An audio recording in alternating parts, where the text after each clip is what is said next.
So let's get to it. My number 10, I'm going to go Mortal Kombat Armageddon. All right.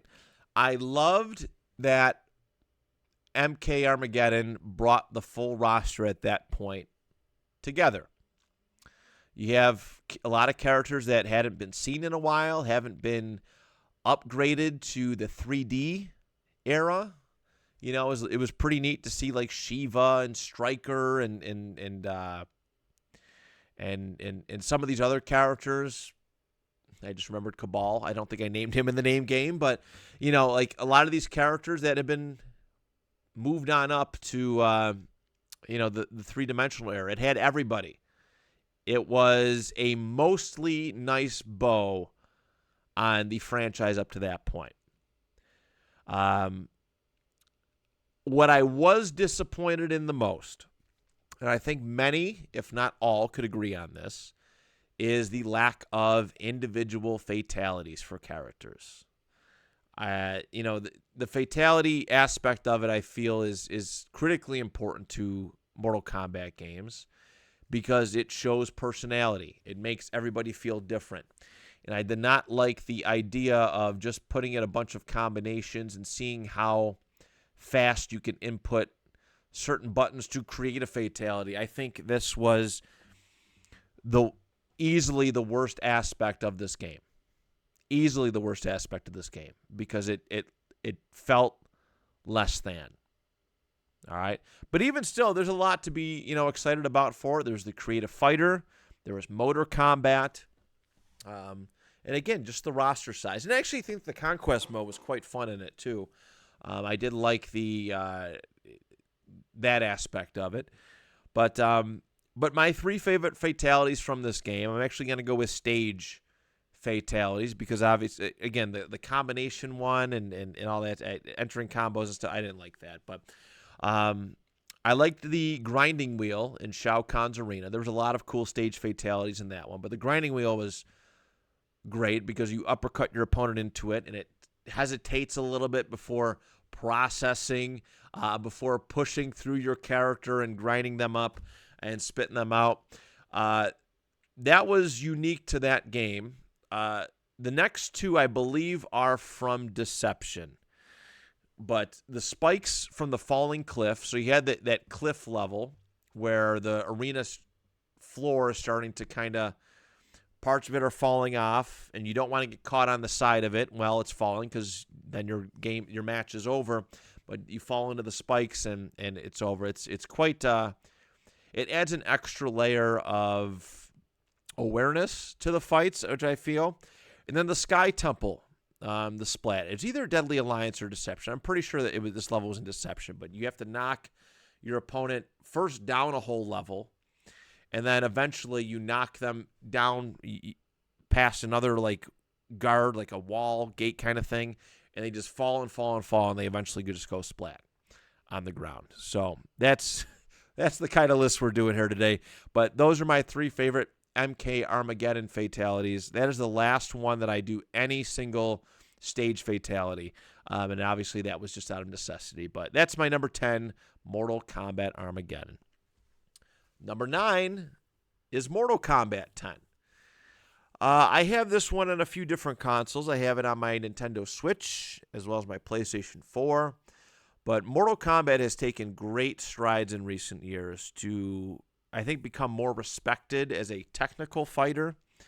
I will say that in the early days, it felt like, if you look at it compared to like Street Fighter, that Mortal Kombat felt like a gimmick. It felt gimmicky. I mean, it was great. It was fun. It made it stand out.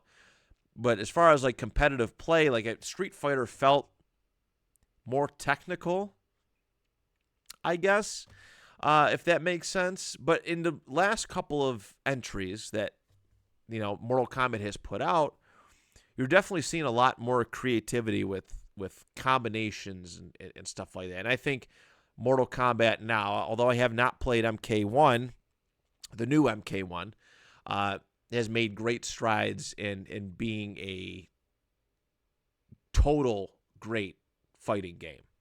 All right, not just a gimmick. The story mode is pretty cool. I've actually really liked that they've gone all in on story mode over the last couple of entries. Like, it feels fuller, and there's a lot to it. There's a lot of choices to be made, and it gives the game a lot of depth. The crypt mode has been fantastic. I love the MKX crypt. I think that was tremendously well done. And yeah, I like the level of violence has just stepped up tremendously, and that's a great aspect of this game. So for Mortal Kombat X, my 3 favorite fatalities are as follows. I love the Kenshi Telecopter one that they have going on. If I remember it correctly, he's using telekinesis to have his sword spin in midair, and he's also grabbing his opponent with telekinesis and running them through it, and it's just chopping them up. Johnny Cage is my second one, is Here's Johnny fatality. Johnny Cage is my favorite Mortal Kombat character of all time. I think he's great.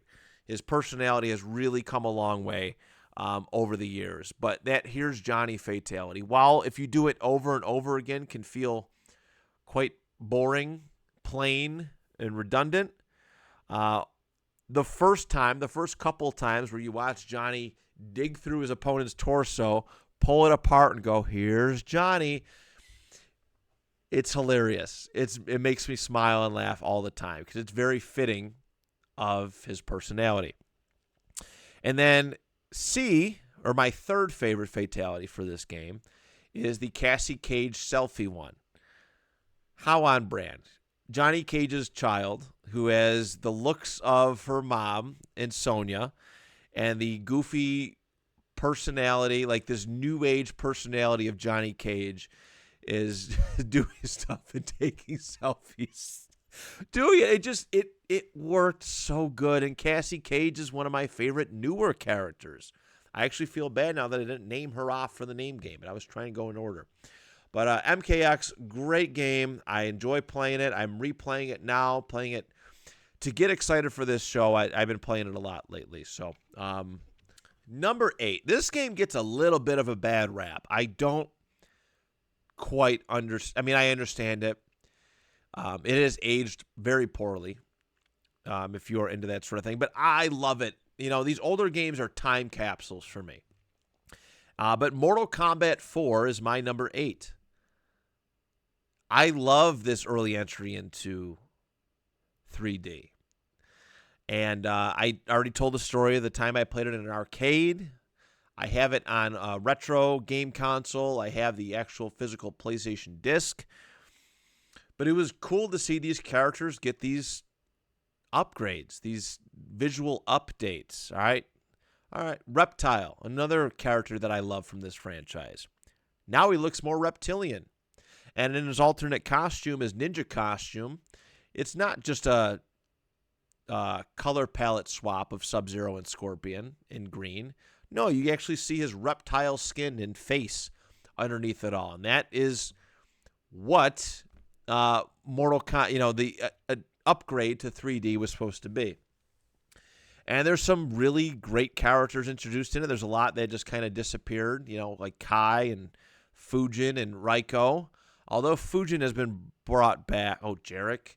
That was bad. That was not good. Just a complete Kano clone in a different body, which is kind of goofy to see. But you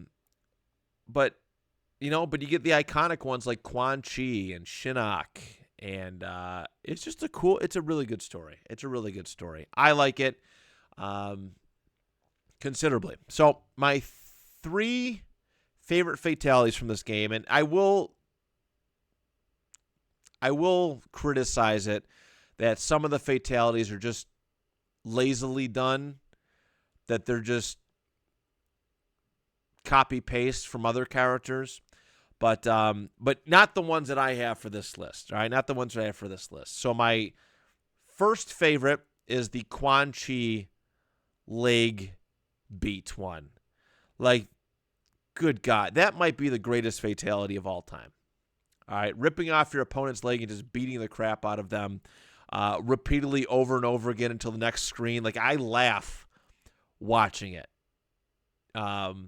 It's great. It's very comical. And again, it's so good. Shinnok was a really cool one. I didn't know how he came off as a final boss character, especially being playable right out of the gate. But that hand clap one that he had, both his fatalities are pretty cool. But disappearing, coming out with the skeleton hands, and doing the clap and squishing the opponent so they explode. That was a really cool one. And then my third favorite one is Raiden. All right, where he stabs his opponent with his stick and just barbecues him with his electricity. It's a fun time. Raiden's got a lot of cool fatalities over the years, but that's probably one of my favorites. So those are my 3 favorite fatalities for MK4, and that is my number 8. All right, my number 7 is Mortal Kombat Deadly Alliance. I told the story of how much this game means to me. It was my first entry back into the Mortal Kombat franchise, and obviously with the camp out aspect of it, it is very, very special to me. I loved that they went crazy with this game, and by going crazy, you start off in the intro video with not only the death of Shao Kahn, allegedly, obviously no characters truly die in these games, but the death of Liu Kang. What a way to kick off the PS2 era. And it's not that Liu Kang was like this hated character, but he was the main character. And all of a sudden, 2 of these powerful sorcerer characters start off the game. You don't even get to play as him, but they kill him. They sneak behind him, ambush him, and break his neck. And it begins this very, it's an ominous vibe.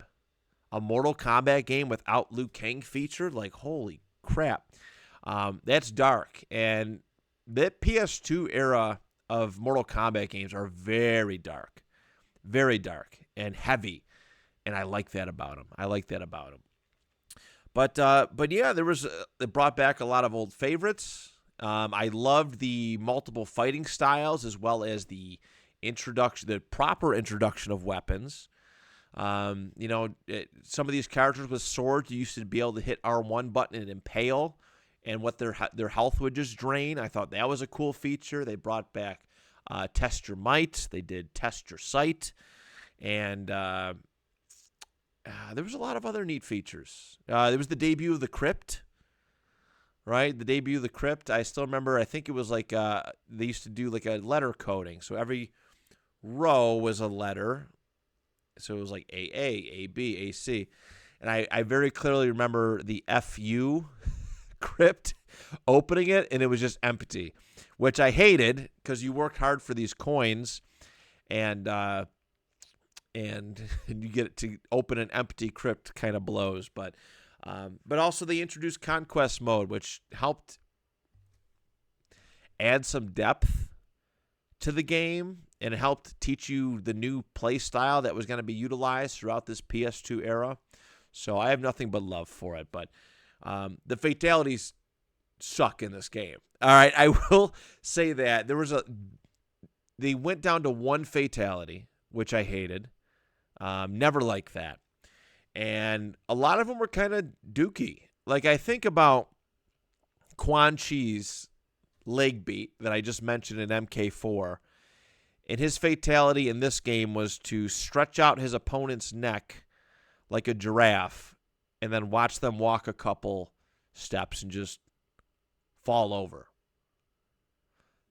You know what I mean? It really just doesn't do it for me.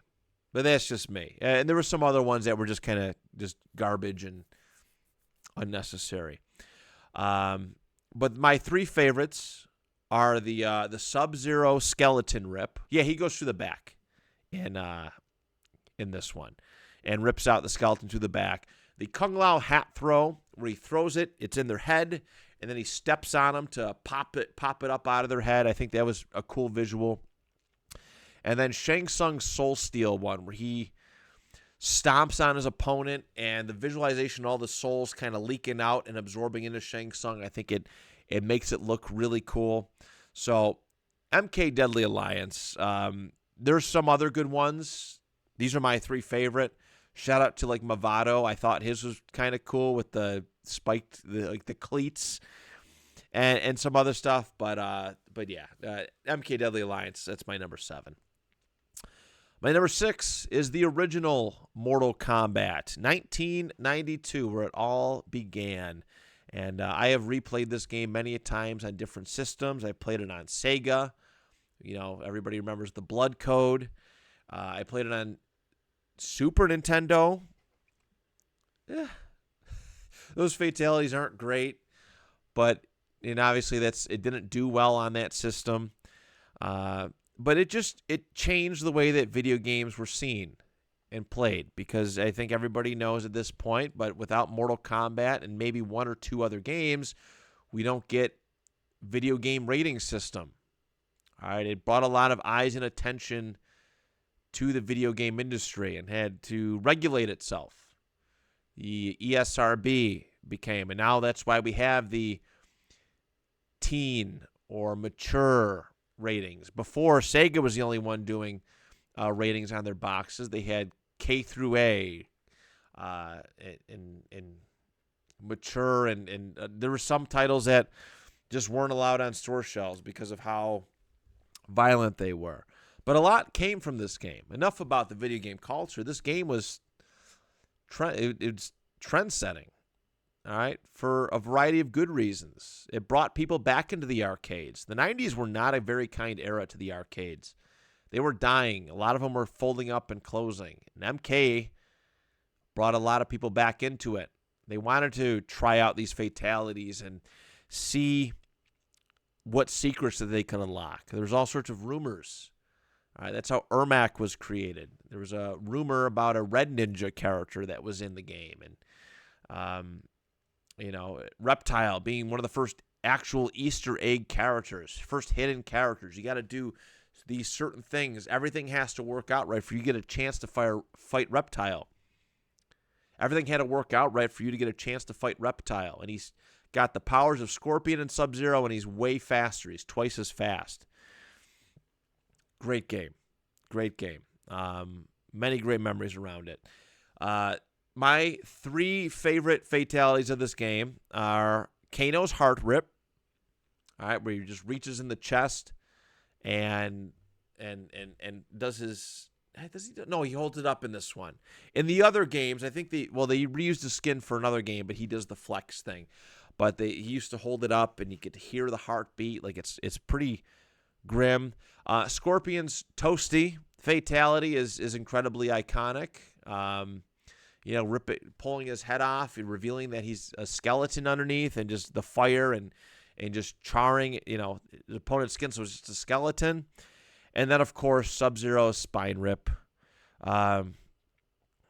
This one has been duplicated many, many times throughout the series, but it is gruesome that first time. And an easy one to do. I still remember the button combinations for this one. Forward, down, forward, high punch, if I'm not mistaken. But one of my favorite fatalities to do. It's grim watching him hold the head up, and it's like, whoa, this is dark. This is dark. But that's the charm of Mortal Kombat. So the original MK, that is my number 6. Number 5. I can't believe they have not gone back to this style of game since this release. Mortal Kombat Shaolin Monks. Wow. First and foremost, this was the best, non-fighting game that they ever did. All right, an actual fleshed out storyline, giving some life to Mortal Kombat 2. Showing the in-between stuff, which I thought was fun, but this was masterfully done. I would love to see a remaster or more of this stuff going forward. Between the different fatalities that you could do, brutalities, the combo attacks, all the different monsters you get to fight. There's a lot of good Easter eggs in this game. It is a long, well-fleshed-out storyline that just expands on the lore of Mortal Kombat 2. I can't say that enough, how much life it gave that game. And And I remember playing this with my dad. He thought it was the coolest thing. He's not a big fighting game fan, but for him to see a game like this and an expansion on a one-on-one fighting game, it's pretty neat. And we played through it and beat it. And it was very challenging. It was very challenging, but I loved all the secrets. They maintained that mystery aspect of it. And it was just a lot of fun. A lot of fun. Very, very well done. And also, I really loved that they included the original Mortal Kombat 2 in the game. I think that was important. Not even just that. The fighting mode. I should say this. I love actual three-dimensional fighters where you can roam and move around. The Bouncer is one of my favorite games like that, where you actually can traverse from side to side and jump around and all this stuff. I think it doesn't feel so boxed in, so caged in. And after you unlocked all these characters, you could do that, right? You can play as Reptile and Johnny Cage and all these other characters that you unlock throughout the game. And it was cool to play MK2 just in a much bigger feeling fighting environment. There are some great fatalities in this game. All right, some really good fatalities. And my three favorite are as follows. It is the first one is the Kung Lao Saw Blade one. And he would do this in one of the later entries. I don't have it on I don't have the game listed or remembered it off the top of my head, but he threw his hat on the ground. It would spin on the ground, and he pulled legs through and just cut his opponent in half. Love that one. I love the Johnny Cage, I call it the super nut punch, where he just does the split, and he just bam, bam, bam. He's just repeatedly punching his opponent in the crotch. And it was really fun to see Johnny Cage's personality show up, because it did take a while for him to really be a comic relief act. I think people took him a little seriously in the first 3 MK games, but around this time you really get to see what a goofball that Johnny Cage is. But a super nut punch where you're just repeatedly punching someone in the crotch and they explode is awesome. And my other favorite one is shout out to Reptile, but he has a savage slash fatality that I wish they would incorporate in some of the other games. I don't think I've seen this one before, but he would jump on his opponent and just slash the crap out of him. It really showed his savage side, that reptilian animal side to him. I love some of the acid ones that he's done in other games, but this was it was perfect for Reptile. And also, side note, my favorite Reptile look that he's ever had. So yeah, that is my number 5, Mortal Kombat Shaolin Monks. My number 4, I think this is the greatest PS2 game, PS2 fighting Mortal Kombat game that I've ever seen, but it's Mortal Kombat Deception. And it's Mortal Kombat Deception Unchained. I actually played this game on the PlayStation Portable as Unchained. I don't know why they didn't just call it Deception, but they called it Unchained. I played the crap out of this game. Easily hands down the best PS2 Mortal Kombat fighter game between Deadly Alliance, Armageddon, all of those. The world building was great in this one. The world building was great. That conquest mode, hands down better than Deadly Alliance, and I actually prefer it versus the Armageddon conquest mode. Getting to travel to the different worlds and go and explore and learn the fighting styles and find the coins and hidden secrets and seeing certain characters and having to be appropriately timed for certain things to happen. Brilliant. It gave the world of Mortal Kombat so much more depth and lore. I loved being able to go to Outworld and run around in the living forest. And then there's Reptile just wandering, and you try to talk to him, and he goes, "Leave me be." Just randomly, just hiding out there. And you go to some of the other places, like the Nether Realm and the Chaos Realm and some of these other places. It did wonders in my eyes for what Mortal Kombat could be. A great cast of characters. They brought back Shao Kahn in this game. This is the first time he's officially been, well, not officially, but he was a big-time player in this one. Goro is in this one. Again, this is all if you never played MK Trilogy, which we're going to talk about momentarily, but these boss characters are playable. Liu Kang is back, and he's the zombie Liu Kang. Raiden's back, but he's like angry and pissed off. There's a lot of great new characters that are brought in, like Havoc and Hotaru, and I don't really care about Cobra, but like Baraka. Baraka and Melina. This is their first 3D, modern 3D appearance. Cabal. A lot of cool players in it, and it felt so big also because everybody had something different going on, right? Some of the characters, yeah, they were chasing down Onaga. They wanted to defeat him and free up their friends. That was a goal for some of the characters. But for others, the whole Cabal, Kira, I just mentioned Cobra storyline was its own separate thing. Hataru and Darius and Havoc, they all had their separate things going on. Sindel and Jade, like there was a lot of layers to this storyline. It was like a brilliant storyline to follow. And Shujinko, as a main character, I mean, I look back a little bit more fondly on him than maybe before, but it was cool to see his adventure. Him growing up. I've always said that those kind of games hit me differently, or at games or entertainment properties where people are growing up, it just hits differently. And the ending where he thought he was on some virtuous quest, and all of a sudden he wasn't. Wild. But I love this game. I carried it with me everywhere. Loved it dearly. My favorite fatalities from this game are as follows. Goro's, I call it the splitter. I don't know if there's an official name for it, but this is a proper use of a Goro fatality. He uses all 4 arms.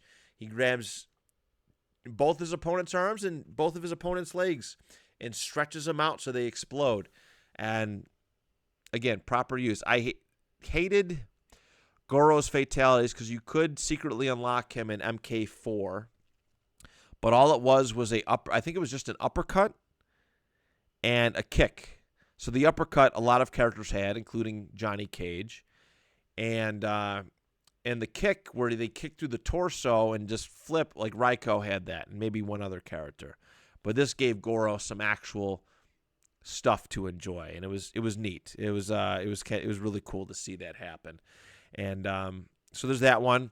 The Boraicho Fire Fart is another great fatality in my mind because it really played into this drunken, kind of obese karate master, and it was so ridiculous watching him just pull a torch out. He just shit his brains and engulf his opponent in flames. Legendary in my opinion, and I'm glad, again, it's comic relief, but I'm glad they leaned into it a little bit more. Boraicho showed a lot more personality in this game than he did in Deadly Alliance, I think, with all of his stuff.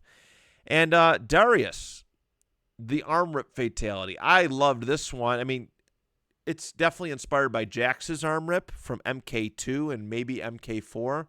But I like that Darius ripped the arms off and then beat his opponent up with it.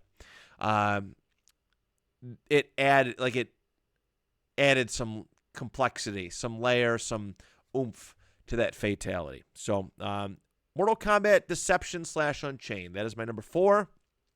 Number 3 is Mortal Kombat Trilogy. I don't have Mortal Kombat 3 or Ultimate Mortal Kombat 3 on this list because MK Trilogy is just those, but better and with everybody. It's the same storyline essentially, but with all of the characters. And as somebody who loves the 2D era and thinks that the 2D era, again, being a traditionalist, was the best, MK Trilogy is special. And they did a good job. They did a really good job with it. I actually had no idea that this game existed. But there was a video game store that was only at the Summer Park Mall for a short period of time. It was called Phoenix Games. And I I went there and I was like, Mortal Kombat Trilogy, what is this? And I seen it had everybody in it, every single character that appeared in the first 3, well, technically 4 with MK3 and Ultimate MK3, but those iterations of the game, and you could play as them. And I played it to death. I still have it. I still play it often. Just the roster was cool, and just the versatility with all of it. There's a lot of great characters in it. There is, and like for me, who didn't know the background story of why characters like Johnny Cage and Raiden didn't appear in the original, in any of the 2 original MK3, variations, MK or Ultimate. It was cool to have them back.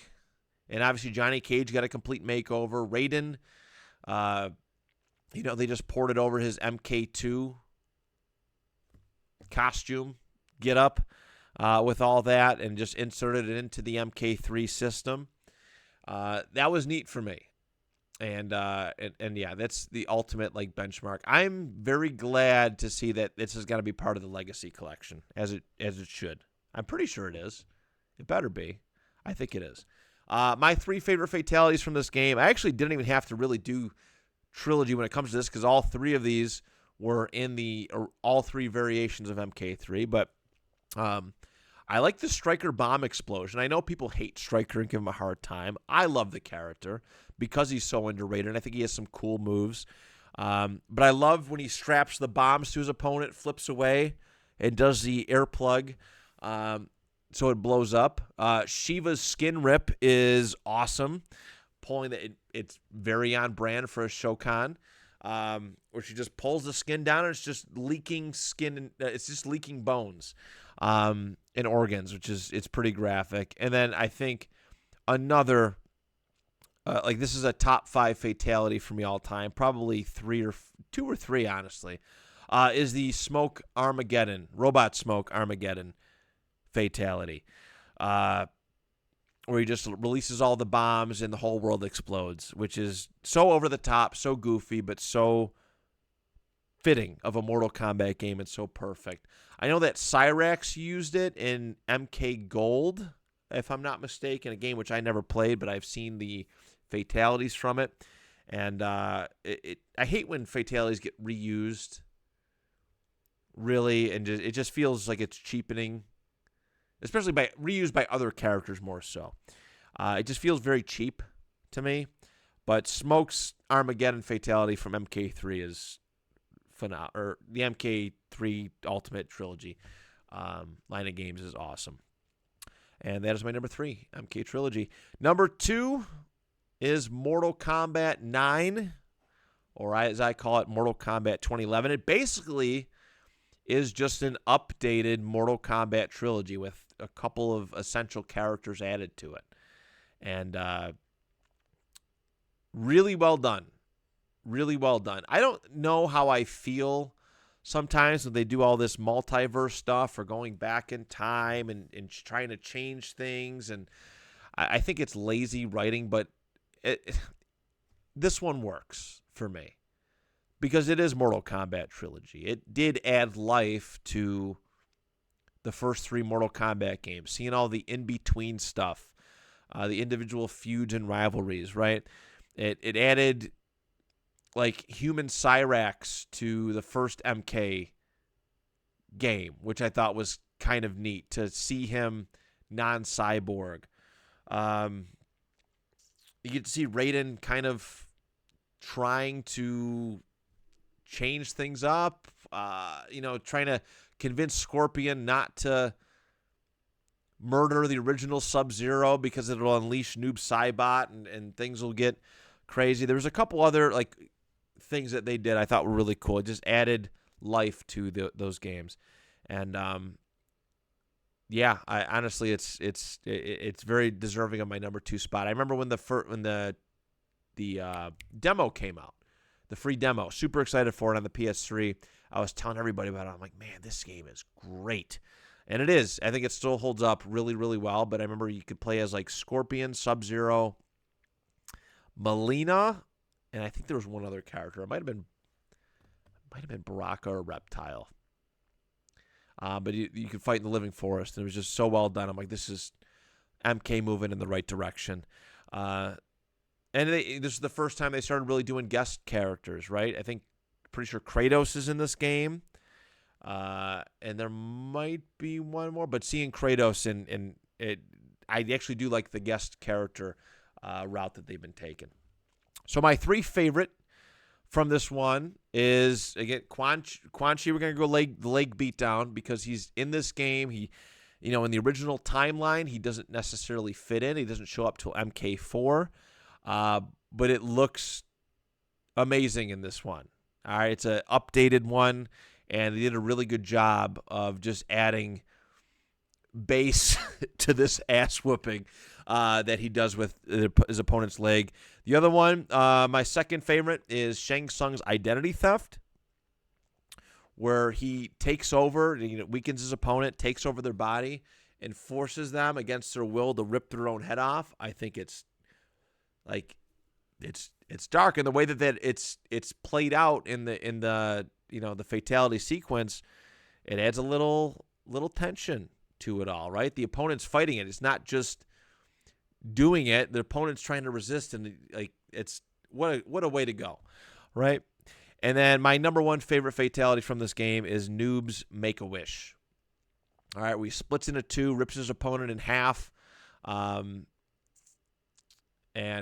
holds it. Both versions of Noob hold up both sides of it. It is grim, gruesome, and wonderful. But yes, my number 2, Mortal Kombat 2011, and my number 1 favorite one, again, tradition and loving all these games, is the original Mortal Kombat 2. All right. After MK2, and obviously, like I said, I love Trilogy, I love 4, I love Deadly Alliance. I love a lot of these games, a lot of the mainline entries, just about all of them. MK2 was different in a good way. Like, I think MK1 and 2 feel so much more differently than MK3 Ultimate Trilogy does. Like, I love the graphics in this one. I think they're really, really well done. I think they got too bright for me, maybe too cartoonish after this game. The fatalities felt more organic. Like, I felt like there was more you can do, and it's hard to describe, but like, I guess we'll go with this. So for MK Trilogy, there was limitations as far as what they could do with certain characters that they brought back or added on because of the styling, right? Like, they couldn't do Johnny Cage's nut punch because that they didn't film the actors reacting to a nut punch of a sense. So it felt like there was more that they could expand upon in that game, but they just didn't. But, like, I don't know what it is about MK2. It just feels like it flows so much more organically. And honestly, too, like, all of the characters from MK2 have been they've been put in just about every single game. These 12 characters are so iconic that there's a large bunch of them have been in just about every game going forward. After this game, after MK2, you start getting a lot of the one-off characters who don't really come back, like Stryker, like Shiva. And I'm sure if I could, like eventually in MK4, like Raiko and Kai. And they were just one-off characters. They weren't played a whole lot. They didn't return. But MK2, everybody loves those characters. Every single one of them. And there's a lot of neat stuff to it. You get to play as Shang Tsung finally. And the Outworld level design was awesome. There were some cool stage fatalities with the Deadpool. And there was the pit too. And then there was the spikes in the ceiling on that second level. It was just very imaginative, well done, and I'm grateful for Shaolin Monks for making me love this game even more. I am. There's a lot of great stuff with it. My 3 favorite fatalities for this game. It is the Liu Kang Dragon fatality, which has been done plenty since then. But the first time seeing it is like, whoa, that's crazy. Especially with how lame Liu Kang's fatality was in the first Mortal Kombat game. They wanted to go, he's a Shaolin monk. Peace. He doesn't like to kill, so he's going to do his little wheelbarrow kick uppercut, which they did keep in this game, but okay, we're going to add a little bit of a vicious side to Liu Kang. We're going to make him turn into a dragon. That is good. I think that was a step in the right direction. Johnny Cage's triple decapitation. I don't know if a lot of people know about this, but if you held certain buttons while doing the decapitation fatality for Johnny Cage, he would punch off 3 heads. All right, weird. It was a glitch. They've kept it, and it's really neat. So Johnny Cage's triple decapitation. And then probably one of the hardest ones to do, and it was definitely a secret for a little while, but Shang Tsung's Kintaro fatality. I think you had to hold down low kick for the whole match, and then after it had to be like a certain duration of time, if I remember correctly. But when it comes to fatality time, you release this button. He transforms into Kintaro and just punches his opponent in half, which is pretty gruesome. But it was also a cool way to show off, to temporarily play as a sub-boss character. But yeah, I love this game. I love all of these games. I have a strong just fondness for this franchise, and I'm glad I get to share it with each and every one of you today.